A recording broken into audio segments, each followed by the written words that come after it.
புதன் தசை வந்து 17 வருஷம் அப்படின்னா 8.5 வருஷத்துக்கு நீச்ச பலனும் 8.5 வருஷத்துக்கு நீச்ச பங்க ராஜயோக பலனும் இருக்கும். அதே நேரத்துல 7ஆம் அதிபதி உச்சமாகி 7ஆம் வீட்டுல உங்களுக்கு பார்ட்னர் 7ஆம் வீட்டுல உங்களுடைய லக்னாதிபதி இருக்கிறாங்க அப்படின்னா உண்மையிலேயே 7ஆம் பாவகம் கெட்டு போகாத பட்சத்துல.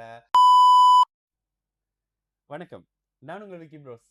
நமக்கு ஜோதிட ஞானத்தை வழங்கிய ஆதித்ய குருஜி ஐயா அவர்களுக்கு நமது நன்றிகள். அதே வேளையில் இது ஒரு ஜோதிட விளக்க வீடியோ, விருப்பம் உள்ளவர்கள் தொடர்ந்து பார்க்கலாம். நமது விக்கி ப்ரோஸ் அஸ்ட்ராலஜி சோசியல் மீடியாவை ஃபாலோ பண்ணியிருக்கக்கூடிய அனைத்து தோழிகளுக்கும் நமது நன்றிகள். ஒரு கேள்வி, நீச்ச புதன் கன்னி லக்னம், புதன் தசை 11ஆம் குரு உச்சம், புதன் தசை எப்படி இருக்கும்? மேரேஜ் பார்க்கற செட் ஆகல. ஓகே பிரதர், புதன் நீச்ச பங்க ராஜயோகம், இதுல டவுட் கிடையாது.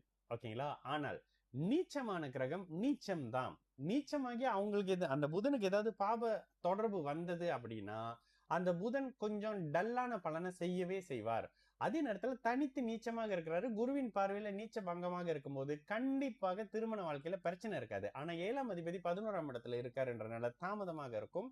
லக்னாதிபதி நீச்சமாக இருக்கிறாருன்றதுனால பிற்பகுதி வாழ்க்கை நல்லா இருக்கும். என்ன இருந்தாலும் குரு பார்வையில லக்னாதிபதி சுபத்துவங்க.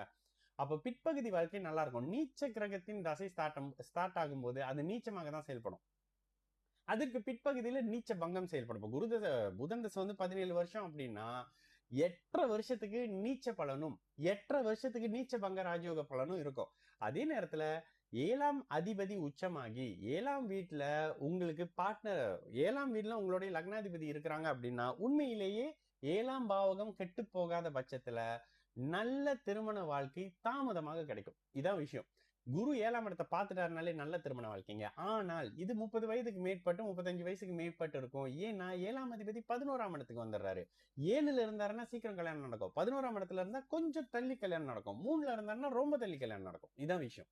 அப்போ திருமணத்தை முடிவு செய்யக்கூடிய குரு உச்சமாக இருக்கிறார், குழந்தையை கொடுக்கக்கூடிய குரு உச்சமாக இருக்கிறார். 7ஆம் பாவகத்துல புதன் நீச்சமாக இருந்தாலும் நீச்சபங்க ராஜயோக அமைப்புகள்ல குருவின் பார்வையில இருக்காரு.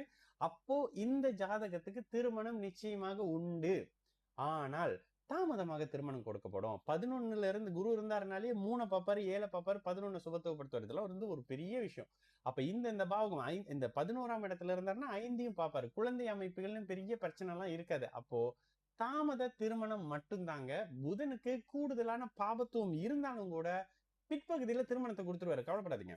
இதுல மத்த கிரகங்கள் சுக்கிரன் எப்படி இருக்காரு? 5ஆம் இடம். இந்த ஜாதகத்துல 5ஆம் அதிபதி எல்லாம் கொஞ்சம் டிஸ்டர்பா இருப்பாங்க. சனி 1, 6ல 5 இப்படிலாம் இருக்கக்கூடிய வாய்ப்புகள் இருக்கு. ஆனாலும் திருமணம் கண்டிப்பாக நடக்கக்கூடிய அமைப்பு, எந்த பரிகாரமும் பண்ணணும்னாலும். சரிங்களா?